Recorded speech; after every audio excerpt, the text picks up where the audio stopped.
উদ্বোধনের পর কেটে গেছে ১৩ বছর। চালু হয়নি মগরাহাটের মোহনপুর প্রাথমিক স্বাস্থ্যকেন্দ্র। স্বাস্থ্যকেন্দ্রের মাঠে চড়ে বেড়াচ্ছে গরু, ভেতরে মুরগির আনাগোনা। চিকিৎসা পরিষেবা পেতে ২০ কিলোমিটার দূরের হাসপাতালে ছুটে যান এলাকাবাসী। উদ্বোধনী সার মগরাহাটে গোয়ালঘরে পরিণত প্রাথমিক স্বাস্থ্যকেন্দ্র।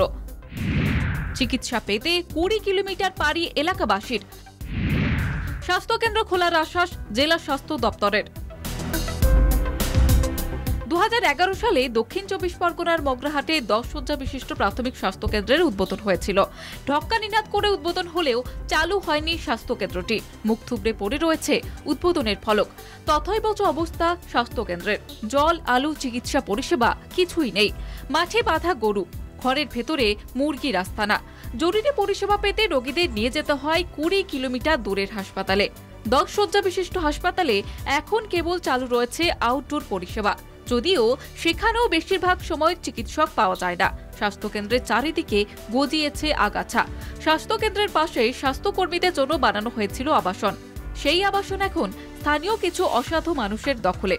সবকিছু স্বাস্থ্যকেন্দ্র থেকে আমাদের যেটা দেওয়ার কথা সবকিছু দিচ্ছে, কিন্তু চালু হচ্ছে না। এটা তাই মগরাহাটের যে স্বাস্থ্যকেন্দ্র, যে ডিপার্টমেন্টের যে আছে ডিএ অফিসার, তার এবং আমাদের যে ডেমোনাটবাড়ির যে স্বাস্থ্যকেন্দ্র অফিসার, তাদের কাছে অনুরোধ করছি, আমাদের যে জিনিসপত্র পাওনা সেগুলো সব পেয়ে যাচ্ছে, কিন্তু টোটালি চালু করছে না। সেটা আপনাদের ওই প্রশাসনের কাছে আমাদের দরখাস্ত, যাতে এটা তাড়াতাড়ি খুব চালু হয়। লোক বাস করছে, গরু ছাগল আছে, খেলাধুলা হচ্ছে, এই অবস্থায় চলছে। এমনকি এখানে রুগী একটা হলে কলকাতায় ছুটতে হয়, এটা গরিবের জন্যই তো হয়েছিল।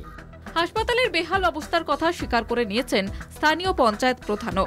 বারবার প্রশাসনিক মহলে দরবার করা হলেও সুরাহা মেলেনি বলে অভিযোগ তার। হসপিটালটা সত্যি খুব দরকার, জরুরি দরকার। এখানে বিভিন্ন গ্রাম থেকে, বিভিন্ন অঞ্চল থেকে বিভিন্ন রোগীপত্র আসে, এখান থেকে খুব জরুরি দরকার। চিকিৎসকের অভাবে স্বাস্থ্যকেন্দ্রটি প্রায় বন্ধ হতে বসেছে বলে দাবি জেলা স্বাস্থ্য দপ্তরের। চিকিৎসক নিয়োগ হলে মোহনপুর প্রাথমিক স্বাস্থ্যকেন্দ্র খোলা হবে বলে আশ্বাস দিয়েছেন তিনি। আমাদের মগরাহাট হাসপাতালে ডাক্তারবাবুর অভাবের জন্য ওখানকার মেডিকেল অফিসাররা ওখানে ডিউটি করছেন মগরাহাট হাসপাতালে, প্লাস মোহনপুরে ওপিডি চলছে। আমাদের পরিকল্পনা আছে ওটা বেড চালু করা। দীর্ঘদিন ধরে ওখানে বেড খুব ভালো চলছে না। এই জন্য আমরা পিডাব্লিউডি সোশ্যাল সেক্টর তাদেরকে আমরা রিকোয়েস্ট করেছিলাম একটা এস্টিমেট তৈরি করার জন্য, কারণ ওখানে কোয়ার্টারের অবস্থা খুব ভালো নয়। কোয়ার্টারগুলো রিপেয়ার রিনোভেশন যাতে করা যায়, আর হসপিটাল বিল্ডিংয়ের যেটা ছাদের একটা সিপেজ হচ্ছে ওয়াটারে, সেটা ওনারা একটা এস্টিমেট তৈরি করেছেন, আমাদেরকে পাঠিয়েছেন, আমরা স্বাস্থ্যভবনেও পাঠিয়েছি। ওটার অ্যাপ্রুভাল পেলে আমরা কিন্তু ওই বিল্ডিংটা রিপেয়ার করার পর আমাদের প্ল্যান হচ্ছে ওখানে বেড চালু করা। ১৩ বছর অপেক্ষার পর আর সরকারি আশ্বাসে ভরসা হারিয়েছেন মোহনপুরের বাসিন্দারা। তাদের একটাই প্রশ্ন, চিকিৎসা পরিষেবা দিতে আর কত সময় নেবে স্বাস্থ্য দপ্তর? মগরাহাট থেকে জয়দীপ হালদারের রিপোর্ট, কলকাতা টিভি।